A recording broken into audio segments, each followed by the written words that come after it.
지도를 주의 깊게 살펴보면 지구상의 권력 균형이 일반적으로 좁은 해협에 의존하고 있음을 분명히 알 수 있습니다. 호르무즈 해협은 페르시아만과 오만만을 연결하며 하루 약 2천만 배럴의 석유가 통과하고 전 세계 에너지 무역의 5분의 1을 차지하는 가장 중요한 동맥입니다. 그리고 호르무즈 해협은 오랫동안 테헤란의 강력한 협박 도구였습니다. 사실상 전 세계가 이 좁은 해협에 의존하고 있습니다. 그러나 걸프 국가들은 이제 페르시아만에서 오만만으로 직접 연결되는 운하를 건설하여 호르무즈 해협을 완전히 우회할 계획을 세우고 있습니다. 보세요. 오만의 북쪽 끝에 있는 무산담 반도는 호르무즈 해협을 향해 뻗어 있으며 그들 사이의 거리는 놀랍게도 짧습니다. 단지 몇십 킬로미터의 땅입니다. 그 땅을 가로질러 운하를 파면 어떻게 될까요? 페르시아만을 떠나는 유조선들은 호르무즈 해협을 완전히 우회하여 이란 영해를 통과하지 않고 바로 공해로 나가게 됩니다. 이 경로는 이란의 기로의 위협, 고속정 공격, 해안 미사일, GPS 교란을 무의미하게 만들 것입니다. 왜냐하면 선박들이 더 이상 이란의 사정권에 있지 않기 때문입니다. 이 아이디어는 수십 년 동안 논의되어 왔지만 2026년 위기로 인해 처음으로 진지하게 고려되었습니다. 이란이 단순한 위협을 넘어 실제로 해협을 봉쇄했고 세계는 그로 인한 비용을 직접 경험했기 때문입니다. 3,200척의 선박이 발이 묶였고 하루 2천만 배럴의 흐름이 중단되었으며 아시아의 에너지 수입이 마비되었습니다. 이 모든 것은 단지 21마일 네오비의 수로 하나가 폐쇄되면서 발생했습니다. 경로는 다음과 같습니다. 운하는 아랍에미리트 라스 카이마 쪽 바스라만 해안을 따라 무산담 반도의 가장 좁은 지점에서 시작하여 하자르 산맥을 가로질러 오만만 해안의 카사브 또는 뒷바 지역에 도달할 것입니다. 총 길이는 경로에 따라 20km에서 50km 사이로 다양하지만 이 20에서 50km는 평평한 사막이 아닙니다. 이는 2000m까지 솟아오른 하자르 산맥의 날카로운 석회암 봉우리를 통과해야 합니다. 이 산들은 수백만 년의 지각 활동으로 압축되고 접힌 오피올라이트와 석회암층으로 구성되어 있으며 세계에서 지질학적으로 가장 단단한 암석 유형 중 하나입니다. 길이가 300m 이상이고 무게가 30만 톤이 넘는 현대의 초대형 원유 운반선 VLCC들을 위해서는 최소 깊이 25m, 폭 200에서 300m의 채널을 파내야 합니다. 수백만 톤의 암석을 폭파하고 자르고 제거해야 합니다. 전체 산맥의 형태를 바꿔야 합니다. 그러나 이 거대 프로젝트의 기술적 도전은 현대 하운 산업의 거대한 규모와 결합될 때 더욱 복잡해집니다. 첫째, 비용입니다. 110억 달러라는 숫자가 많은 출처에서 언급되지만 이는 낙관적인 하한선입니다. 공학 분석과 계산에 따르면 무산담에서의 암석 발굴은 파나마 운하의 40배에서 60배의 노동력을 필요로 하기 때문에 현실적인 비용은 200억에서 300억 달러 사이일 수 있습니다. 파나마 확장에는 50억 달러가 들었습니다. 무산담의 지질, 깊이 요구 사항, 그리고 지진 위험은 그 수치를 증가시킵니다. 이 건설 과정은 엄청난 지진 위험, 환경적 영향, 그리고 물리적 도전으로 가득 차 있으며 지리적 한계를 극복하려는 인류의 가장 대담한 작업 중 하나로 역사에 남을 것입니다. 고급 데이터 모델은 이러한 준설 작업이 지역의 생태계와 자연 암석 구조를 돌이킬 수 없게 변화시킬 것임을 강조합니다. 그러나 테이블 위의 지정학적 이익은 이 막대한 공학 비용을 압도할 만큼 중요한 전략적 가치를 지니고 있습니다. 무산담이 유일한 선택지는 아닙니다. 빈 사막을 가로지르는 950km의 운하가 논의되고 있습니다. 사우디아라비아의 남쪽 해안에서 시작하여 루브알칼리 사막을 가로질러 오만만에 도달할 것입니다. 산이 없고 평평한 지형입니다. 엔지니어링 관점에서 무산담보다 훨씬 실현 가능하지만 950km의 거리는 엄청납니다. 물 증발, 침적 위험, 유지 비용은 천문학적입니다. 2008년 사우디가 지원한 타당성 조사에서 비용은 2천억 달러로 추산되었습니다. 경로를 따라 최대 700m의 고도가 있습니다. 평평한 사막이라는 인식은 오해이며 예멘 국경과의 근접성은 별도의 보안 위험을 초래합니다. 그러나 루브알칼리는 세계에서 가장 인구가 적은 지역 중 하나입니다. 토지 취득 문제는 최소화되고 환경 영향은 무산담보다 낮습니다. 이 운하는 앞으로 수십 년 동안의 프로젝트이지만 걸프 국가들은 오늘날 가만히 있지 않습니다. 이미 이란의 호르무즈 위협을 무력화하기 시작하는 인프라 프로젝트가 진행 중입니다. 미국 대통령이 3월 26일에 발행한 48시간의 최후 통첩은 지역 수도들의 깊은 경각심을 불러일으켰습니다. 사우디아라비아와 아랍에미리트는 트럼프의 48시간 최후 통첩을 기다리지 않고 샤르자의 코르파칸 항구를 운영하고 있습니다. 이 자연 깊은 항구는 하자르 산맥의 험준한 절벽으로 둘러싸인 보호된 위치에 있으며 호르무즈 해협을 완전히 벗어나 오만만으로 열려 있습니다. 걸프 카나가 운영하며 대형 유조선을 처리할 수 있는 인프라를 갖추고 있습니다. 새로운 부두와 파이프라인 통합 비용은 약 2억 달러에서 5억 달러 사이입니다. 운하 프로젝트에 비하면 작은 금액이지만 단기적으로 가장 빠른 해결책입니다. 하지만 코르파칸과 푸자이라의 진정한 잠재력은 사우디와 아랍에미리트의 석유에만 국한되지 않습니다. 이것을 고려해보세요.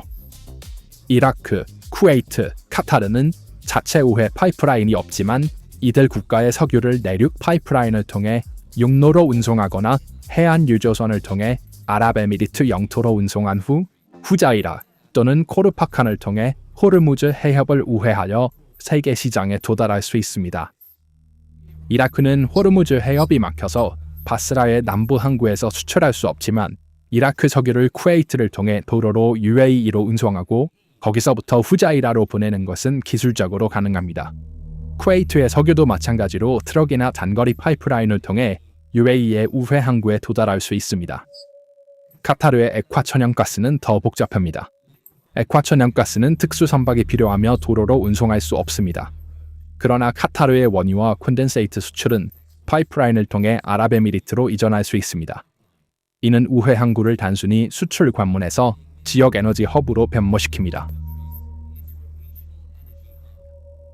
푸자이라와 코르파칸은 이제 호르무즈 해협을 우회하여 UAE 석유뿐만 아니라 모든 걸프 석유의 집합 우회 지점으로 활용될 수 있습니다.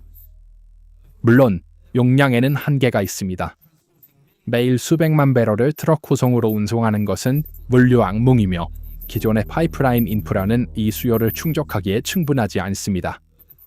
그러나 위기는 보통 10년이 걸리는 인프라 투자를 몇 달 만에 완료하도록 가속화하고 있습니다. 걸프 국가들 간의 새로운 파이프라인 연결, 쿠웨이트 아랍에미리트, 이라크 아랍에미리트, 심지어 카타르 아랍에미리트 라인도 현재 논의 중입니다. 새로운 파이프라인 연결이 생길 때마다 이란의 호르무즈 협박은 조금씩 약해집니다. 우회로에 연결된 모든 국가는 이란이 인질로 잡을 수 있는 목록에서 제외되기 때문입니다. 이 비상대응 뒤에는 수십 년에 걸쳐 조용히 구축된 거대한 인프라 네트워크가 있습니다. 사우디아라비아는 1980년대의 갈등 환경에서 얻은 교훈을 바탕으로 건설된 동서 1200km 페트로라인 파이프라인을 동쪽의 압카이크 시설에서 홍해의 양부 항구까지 최대 용량으로 가동했습니다. 2대1 최대 수송 용량이 700만 배럴에 달하는 이 파이프라인은 왕국이 수출의 상당 부분을 해협 너머 안전한 항구로 우회할 수 있게 합니다. 비슷한 전략적 통찰력으로 행동하는 아랍에미리트도 내륙의 하브샨 유전과 오만만의 푸자이라 항구를 직접 연결하는 대규모 파이프라인을 최대 용량으로 운영하고 있습니다. 이러한 기존 프로젝트들은 지정학적 위기 시 스위치 하나로 중단될 수 있는 시스템에서 글로벌 병세를 지탱하는 주요 동맥으로 발전했습니다. 그리고 사우디아라비아와 아랍에미리트의 이러한 움직임은 단순히 항구를 바꾸는 것이 아니라 걸프가 더 이상 미국의 보호에만 의존하지 않고 자체적인 전략적 독립을 구축하고 있음을 나타냅니다. 트럼프가 최후 통첩을 내리고 있을 때 걸프는 이미 워싱턴의 허락을 구하지 않고 자체적으로 해결책을 실행하고 있었습니다. 그리고 여러 출구 지점들이 이란의 일을 기하급수적으로 어렵게 만들고 있습니다. 푸자이라가 타격을 받으면 코르파칸이 운영됩니다. 코르파칸이 타격을 받으면 얀부가 운영됩니다. 심지어 세 곳 모두 타격을 받아도 하나는 운영될 것입니다. 이란은 단일 목표를 공격하여 전체 우회로를 중단시킬 수 없으며 모든 걸프 국가가 이 네트워크에 연결됨에 따라 이란의 영향력은 더욱 약화됩니다. 하지만 파이프라인이 충당할 수 없는 1100만 배럴의 부족분은 여전히 남아있으며 이 격차를 메우기 위해서는 해협을 물리적으로 열어야 합니다. 이란의 5,000개 이상의 해상 기뢰는 심각한 위협이 됩니다. 얕은 물에 설치된 기뢰를 제거하는 데는 몇 주 또는 몇 달이 걸릴 수 있으며 분쟁 환경에서의 소해 작업은 매우 위험합니다. 그것이 바로 22개국 군사연합의 첫 번째 임무가 기뢰 제거인 이유입니다. 미국은 A-10 워터호그와 아파치 헬리콥터를 사용하여 이란의 해안 미사일 위치와 고속정 기지를 해체하는 동안 기뢰 제거 함대는 해협을 미터 단위로 청소하고 있습니다. 기뢰 제거 작전은 경계가 명확하고 해류 패턴이 알려져 있으며 선박이 거의 기동할 수 없는 호르무즈 해협과 같은 지역에서 효과적입니다. 그러나 새로운 항구가 개방된 대양이나 넓은 수로에서 동일한 효과를 얻는 것은 불가능합니다. 우회 인프라는 보험 정책 역할을 합니다. 군사연합이 주요 해결책이며 운하는 이 방정식을 완전히 해결할 장기적인 누락된 조각입니다. 호르무즈 해협을 우회하면 테헤란의 비대칭 해군력 투자가 큰 공백에 빠지게 됩니다. 빠른 공격 보트 함대, 무인 해상 차량, 그리고 5,000개 이상의 해상 기뢰가 좁고 얕은 물을 위해 설계되었지만 유조선이 그 좁은 통로를 지나지 않으면 쓸모없는 고철 더미가 될 것입니다. 전략적 목표가 없는 무기는 단지 비싼 금속 조각에 불과합니다. 충격의 두 번째 물결은 글로벌 금융시장에서 느껴지고 있습니다. 호르무즈 해협에 접근하는 유조선의 보험 정책에 추가된 위험 프리미엄은 글로벌 인플레이션의 직접적인 촉매제였습니다. 그러나 호르파칸, 푸자이라 또는 잠재적인 무산다 문화를 통해 개방된 바다로 서주 흐름을 우회하면 이 위험 가격 책정이 근본적으로 변화합니다. 경로가 변경되면서 수십억 달러의 위험 비용이 시장의 부담에서 벗어날 것입니다. 이는 글로벌 하운 비용을 낮춤으로써 거시경제적 완화를 제공할 것입니다. 경제적 변동성은 에너지 수입에 크게 의존하는 아시아의 대규모 산업 허브에도 깊은 영향을 미치고 있습니다. 우회 프로젝트의 실행과 대체 경로의 제도화는 중국과 일본 같은 국가의 공급망 취약성을 줄일 것입니다. 동시에 미 해군은 수십 년 동안 호르무즈 해협에서 수행해온 비용이 많이 드는 해상 순찰 임무에서 크게 해방될 것입니다. 서방 해군에게는 이제 전략적 초점을 다른 글로벌 핫스팟으로 전환할 기회가 생겼으며 이 상황은 지리적 장애물의 제거를 의미합니다. 이 공학 및 물류 혁신은 현대 지정학의 새로운 국면, 즉 지구공학 전쟁 시대의 시작을 알립니다. 국가들은 이제 지형 위에서 적과 싸우기보다는 지형 자체를 변경하여 적을 무력화하려고 합니다. 산을 가로질러 운하를 파거나 사막 아래에 파이프라인을 설치하는 것은 경쟁자의 수세기 동안의 군사적 이점을 무효화하는 비대칭적 움직임입니다. 적의 목표물을 폭격하는 대신 그들이 사용할 경로 자체를 지구상에서 지워버립니다. 방어할 풍모가 남아있지 않으면 위협적인 세력이 가진 카드는 파괴됩니다. 이 전략적 봉쇄는 외교 테이블에서의 힘의 상실로 나타납니다. 테헤란은 이 현실에 직면하고 있습니다. 핵협상부터 지역 권력 투쟁까지 모든 분야에서 글로벌 경제를 중단시킬 수 있는 능력을 명시적 또는 암묵적 위협으로 사용해온 정권은 이 카드가 이제 무효임을 깨달을 때 가장 날카로운 전환점을 맞이할 것입니다. 테헤란 행정부는 협상에서 전 세계 경제를 마비시킬 수 있는 능력을 은밀한 위협으로 사용해왔습니다. 무산담 해협이나 푸자이라 경로가 세계 무역을 지탱하고 있는 상황에서 이 외교적 방패는 크게 무너지고 있습니다. 테이블에 있는 플레이어가 자신이 블러핑하던 큰 카드가 이제 무효가 되었다는 것을 깨닫는 것은 국제관계에서 중요한 전환점 중 하나입니다. 단 한 발의 총알도 발사되지 않고 전략 무기가 무력화되는 것은 군사 엘리트들 사이에 작전적 공황을 일으킵니다. 반면 이 비전은 아라비아 반도의 권력 중심지에 새로운 전략적 자율성의 시대가 도래했음을 나타냅니다. 사우디아라비아와 아랍에미리트는 단순한 에너지 공급자의 역사적 역할을 넘어 자신들의 의지에 따라 글로벌 무역 경로를 형성하는 규칙 제정자로 나아가고 있습니다. 수출 경로를 인접 국가의 군사적 위협으로부터 독립시키는 것은 주권의 궁극적인 강화입니다. 수백억 달러에 달하는 운하의 비용은 처음에는 엄청나 보일 수 있습니다. 그러나 장기적인 독립성과 글로벌 시장에 가져다줄 확고한 신뢰성을 고려할 때 이는 전략적 필수 요소입니다. 걸프 자본은 이제 단순히 석유를 판매하는 것이 아니라 중단 없이 안전하고 협박 없는 에너지 흐름을 보장하고 있습니다.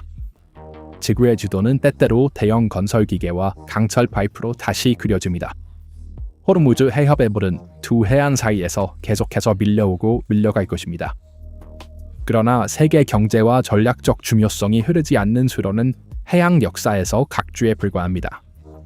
걸프 국가들의 공학적 결단력은 수십 년간의 협박 교리를 단 한 발의 미사일도 발사하지 않고 사라진 상태로 만들었습니다. 세계 에너지의 생명선은 새로운 경로를 찾았고 그 위험한 병목 지점은 조용히 묻혔습니다. 족쇄가 풀렸습니다. 게임이 새롭게 시작됩니다. 이 주제에 대한 여러분의 생각은 어떠신가요? 댓글로 여러분의 생각을 공유해주세요. PPR 글로벌의 독점 분석을 놓치지 않으려면 채널을 구독하고 알림을 켜는 것을 잊지 마세요. Do not click the